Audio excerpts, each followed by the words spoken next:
Runner Pro. Now, you might have noticed I'm not in my normal testing tee, at least not just that, and that's because this is a 50 mile per hour beast of an electric scooter, and so safety first. All right, now come along with us while we check it out. This is the Roadrunner Pro, an update to the original Voro Motors eMove Roadrunner. It still looks pretty small, but that's deceptive. Under the hood, so to speak, this electric scooter is packing some serious power. Both of the wheels hide 2,000 watt hub motors, meaning you've got 4 kilowatts of power at your disposal. And in those 14-inch tires on split rim wheels, the torque is incredible, enough to easily spin both tires on takeoff. In fact, the front end gets so light from the torquey rear that steering can be a bit of a suggestion in the first couple seconds if you don't feather the throttle a bit. Those two motors make this an all-wheel drive beast of an electric scooter. They can get the Roadrunner Pro up to 50 miles an hour, or at least that's what they say.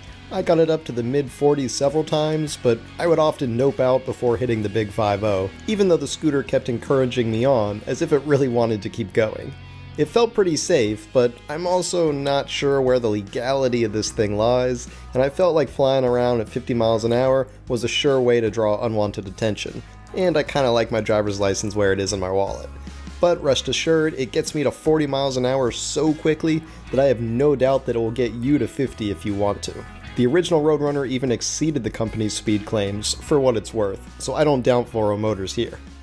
Now, I mentioned this thing is a beast of a scooter, but what I didn't mention yet is that the battery is itself a beast. It is a 60 volt, 30 amp hour, that means 1800 watt hour battery. Let me show you how you take it out. I hope I'm strong enough to lift this thing. There's a massive cable over here that you have to unplug. This thing is 8 gauge wires. That's like almost welding wires. And then you, let's see, unlock it over here. There we go, unlocked.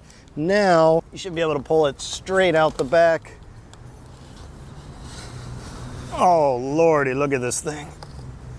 Whew, that's a big battery. All right, there you go. That's what 1800 watt hours of battery looks like right there.